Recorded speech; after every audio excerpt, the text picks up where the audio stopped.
C'est avant tout vivre une aventure pour découvrir un milieu professionnel ou une association. C'est apporter ton aide ou découvrir tes qualités et tes compétences.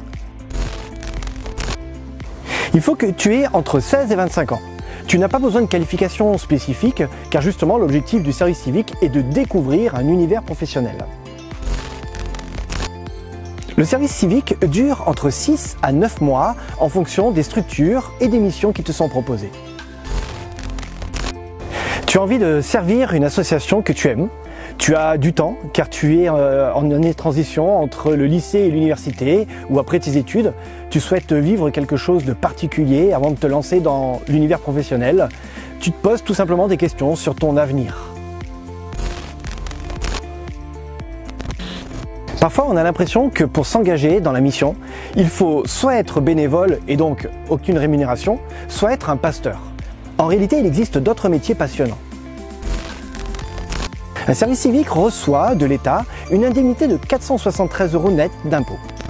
À cela se rajoute une indemnité compensatrice de 107 € par mois pour se loger ou se nourrir. D'autres arrangements peuvent exister en fonction de la structure qui vous accueille pour le logement ou la nourriture. Voici quelques exemples de missions dans toute la France. Au campus adventiste de Collonges-sous-Salève en Haute-Savoie, tu peux par exemple encadrer des enfants en milieu périscolaire.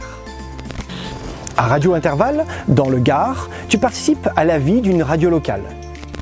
Au foyer du Romarin, à Clapiers dans l'Hérault, tu animes un lieu de vie pour les personnes âgées. Au Moulin de l'Hérault, dans le Gard, tu peux réaliser des jeux et des parcours ludiques. Tu peux aussi valoriser la biodiversité et l'écologie. J'ai appris à pouvoir renouveler mes activités tout au long de l'année pour pouvoir proposer des activités différentes toutes les semaines.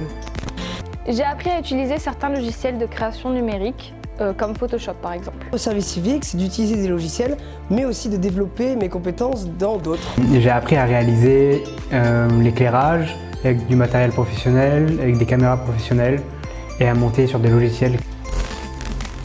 Ça valait le coup pour moi de faire un service civique pour pouvoir rebondir dans le milieu professionnel.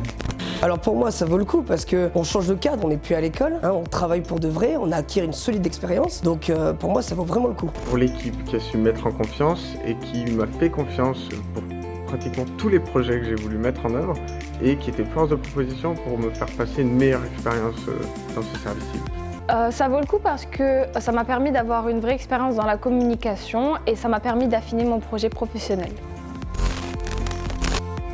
L'adaptation, que ce soit celle que j'ai eue avec les élèves ou que les élèves ont eu avec moi, l'écoute que j'ai eue avec les enfants, donc pouvoir améliorer mon écoute, et c'était vraiment quelque chose d'excellent.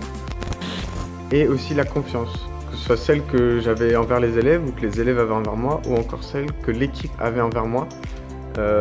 C'est quelque chose qui a été très bénéfique pour moi dans ce service. J'ai pu exercer dans un domaine que j'aime bien. J'ai un CV plus rempli et j'en sais un peu plus sur ce que je veux faire plus tard. Je vous encourage à le faire car ça vous aide à réfléchir sur votre avenir. À améliorer mes connaissances dans le domaine de la petite enfance, mais aussi à découvrir une autre facette de ce métier qui est de travailler avec les enfants.